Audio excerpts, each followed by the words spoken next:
नाज़रीन, आज हम आए हैं बंकापुर हज़रत अलाउद्दीन शाह क़ादरी रहमतुल्लाह अलैह की बारगाह में। हज़रत शाह क़ादरी रहमतुल्लाह अलैह जो हुलगूर में है, ये इनके नाना है। तो आज हम सैयद अलाउद्दीन शाह क़ादरी रहमतुल्लाह अलैह के बारे में जानेंगे। उसके बाद जो है नेक्स्ट वीडियो में इंशाअल्लाह हम लोग देखेंगे हज़रत शाह क़ादरी जो हुलगूर में है, उनकी भी हिस्ट्री हम जो जानेंगे।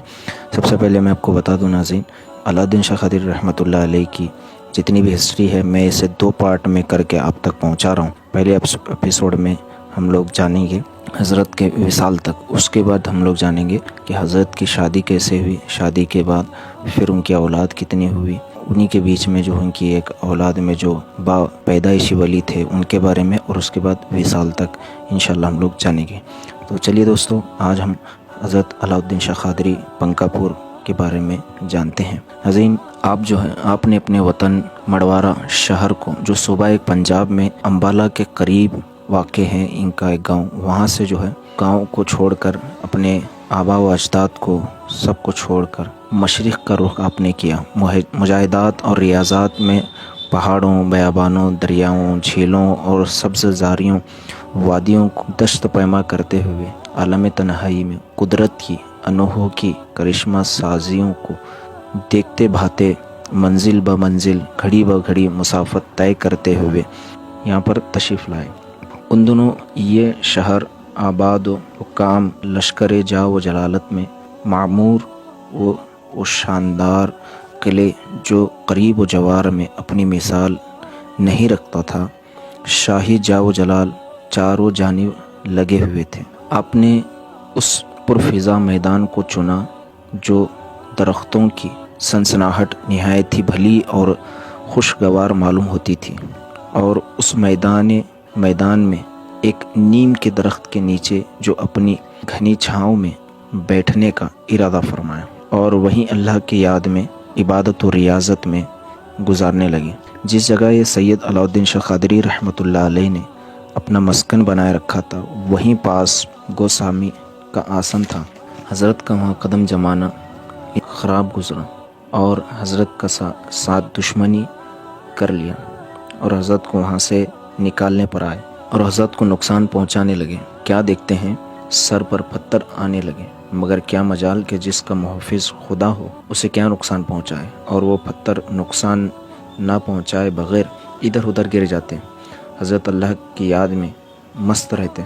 जो लोग रोशन दिल होते हैं वो ज़ाहिरी आँखों को बंद करके कर लेते हैं और दिल की आँखों से देखते हैं। ये वाक़या देखकर गोसाई बहुत सटपटाया। किया जाए, बनी बनाई खाक में मिल गई। फ़कीर तो कामिल नज़र आता है, शयातीन भी इनके फरमाबरदार होंगे। एक रोज़ उसने शयातीन को लगाया। शयातीन हज़रत के अतराफ़ हल्का बनाकर खड़े हो गए और हज़रत की एक नज़र पड़ी, दिरहम बिरहम हो गए। अब क्या देखते हैं, गोसाई का चेहरा उतर गया और उस पर भी उसने इश्तिहाक नहीं किया, यानी बस नहीं किया। एक ही लगी थी कि उस फ़कीर को यहाँ से भेज दूँ। उसने अब फिर एक तरकीब सोची कि वो कीमियागिरी में एक ताकतवर था। पास ही किसी जंगल में जड़ी बूटी जाकर ले आया। हज़रत की नशिस्तगाह से कुछ फासले पर कुआं है। हज़रत वज़ू किया करते थे उस कुएं के पानी से। वहाँ पत्थर की सिल पड़ी हुई थी, उस पर हाथों से रगड़ मलकर कुछ इराक बना दिया जो निहायत ही धमक चमक रही थी। अंगारे की तरह एक शक्ल इख्तियार कर ली, गोया खालिस सोना बन गई। अब वो को आज़माने के लिए वहाँ से थोड़ी दूर जाकर देखने लगा कि फ़कीर सोने की ईंट लेगा, मैं उसे फ़कीर को उसी वक्त पकड़ लूँगा और यूँ मेरे मकसद में कामयाब हो जाऊँगा। अब वो पुजारी को इत्मीनान था कि फ़कीर लालच में आकर इस सोने की ईंट को ज़रूर लेगा और मैं कामयाब हो जाऊँगा। लेकिन अल्लाह वाले अपने अलगर्ज़ हज़रत बावली थे, और क्या देखते हैं कि आइन सिरे पर चश्मे के जहाँ पर हज़रत वज़ू किया करते थे, ईंट पड़ी हुई और सूरज की वजह से चमक रही थी। हज़रत वहाँ जाते हैं और पाँव से धक्का देकर कुएं में डाल देते हैं।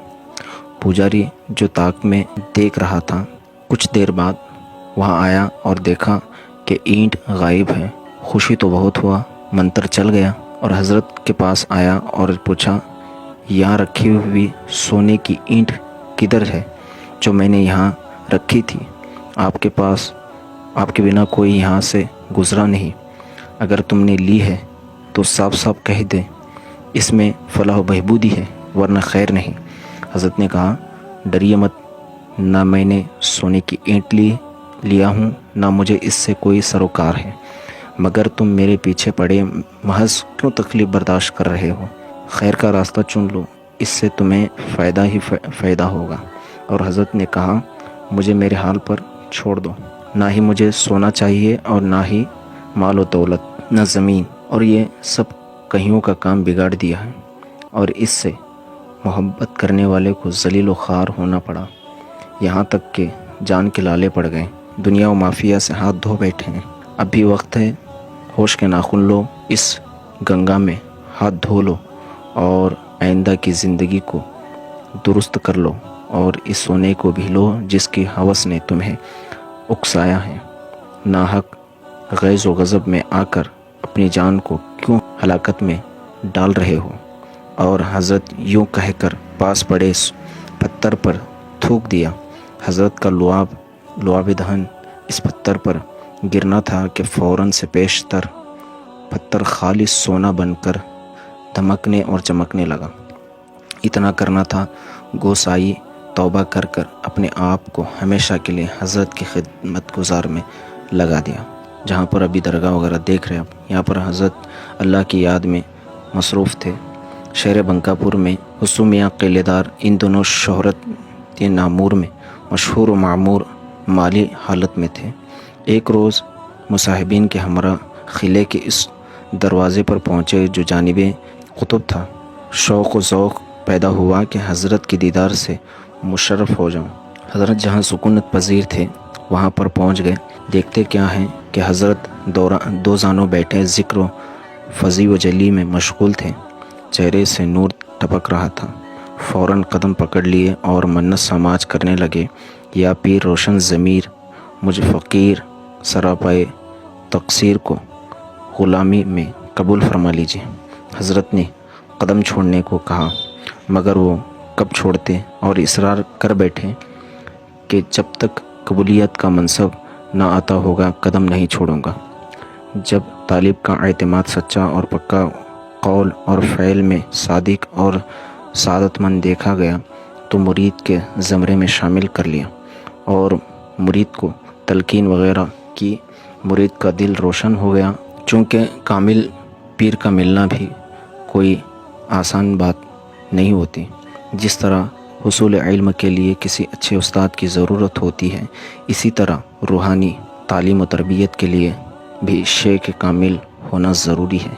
इसी तरह हज़रत के शोहरत चारों जानिब पहुँच गई और लोग दीदार बोसी के शौक़ में आया करते और इसी जावकार मुरीदी की जंजीर में मुंसलिक होकर मुराद दिल हासिल करने में कामयाब हो जाते।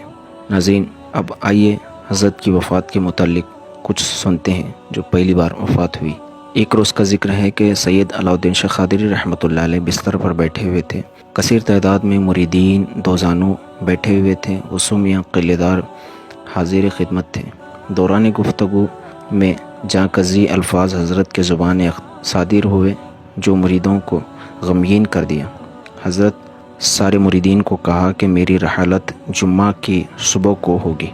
फिर तो क्या था, मुरीदीन ज़ारो कतार रोना शुरू कर दिया और हज़रत बराबर वसीयत करते रहे और कहा कि याद रखना, वो दिन बुध का था जिस दिन हज़रत ने वसीयत फरमाई।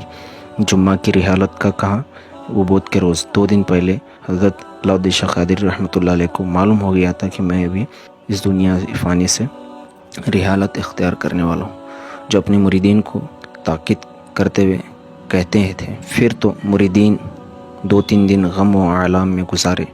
आखिरकार जुम्मा का दिन आ ही गया। अभी सूरज निकलने वाला था कि हज़रत का इंतकाल हो गया। जैसे ही हज़रत की रूह निकली, मुरीदीन रोना धोना शुरू कर दिए। इधर हर जगह खबर पहुंच गई कि हज़रत का इंतकाल हो गया। کیا علماء، کیا فضلہ، کیا فقہا، ادنا و اعلیٰ سب جمع ہو گئے۔ ایک جم غفیر تھا۔ اب شریعت کے مطابق تجہیز و تکفین کی تیاری ہونے لگی۔ مریدوں نے سب کو سمجھایا کہ ہمارے مرشد کا قول ہے کہ بغیر غسل و کفن کے دفنایا جائے۔ اب وہاں موجود مریدوں کی کون سنتا، الٹا انہی کو ڈرانا اور ڈانٹنا شروع کر دیے۔ وہ بیچارے غم کے مارے کف افسوس ملتے رہ گئے۔ حسب دستور غسل کفن پہنایا اور قبر میں لٹا دیا گیا۔ جب بند کفن ڈھیلے کیے گئے قبر میں لٹانے کے بعد تو حضرت فوراً اٹھ کر بیٹھ گئے اور قبر سے نکل سیدھے جنگل کی طرف راہ لے لی۔ لوگ حیران و پریشان کھڑے دیکھتے رہ گئے، یہ کیا ہو گیا، اور آس پاس میں ایک دوسرے کا منہ دیکھنے لگے۔ مگر مریدیں ہیں کہ مستانہ وار یا پیر خطا معاف کیجیے یوں کہتے ہوئے زار و قطار روتے پیچھے دوڑے۔ حسین میاں کا حال کا بے حال ہو گیا تھا کہ روتے روتے ہچکیاں بند گئی تھیں۔ بالآخر اپنے آپ کو پیر کے پاؤں پر گرا دیا اور التماس کیا کہ یا پیر روشن ضمیر رحم فرما دیجیے۔ جب کہیں مریدوں کے حال زار پر ترس آیا اور کھڑے ہو گئے۔ مریداں ایک آواز ہو کر خطا کی معافی چاہیے اور واپس چلنے پر دست بستہ عرض کی۔ جب آپ واپس ہوئے اور اسی جگہ پر آئے جہاں پر پہلے سکونت اختیار کر اللہ کا ذکر و اذکار میں لگے ہوئے تھے، پھر بدستور ذکر و اذکار میں وہیں بیٹھ کر گزارنا شروع ہو گئے۔ اب وہ جو قبر تھی وہ ایسے ہی چھوڑ دی گئی۔ پھر اسی طرح کئی دن تک حضرت نے اپنی زندگی بسر کی۔ تو آگے جو ہے پھر شادی کا معاملہ ہے۔ حضرت نے پھر شادی کیسے کی، کیسے ڈھونڈے، کیسے معاملات گزرے اور ان کی اولاد کتنی ہوئی، پہلی اولاد جو پیدائشی ولی تھے، اس کے بارے میں انشاءاللہ ہم آگے کے پارٹ میں دیکھیں گے۔ یہ ویڈیو میرا کیسا لگا اب ضرور کمنٹس میں بتا دیجیے گا۔ ویڈیو اچھا لگا تو لائک کیجیے گا اور دوسرے لوگوں کو بھی شیئر کیجیے گا۔ ابھی تک میرے چینل کو آپ نے سبسکرائب نہیں کیا تو سبسکرائب ضرور کیجیے گا۔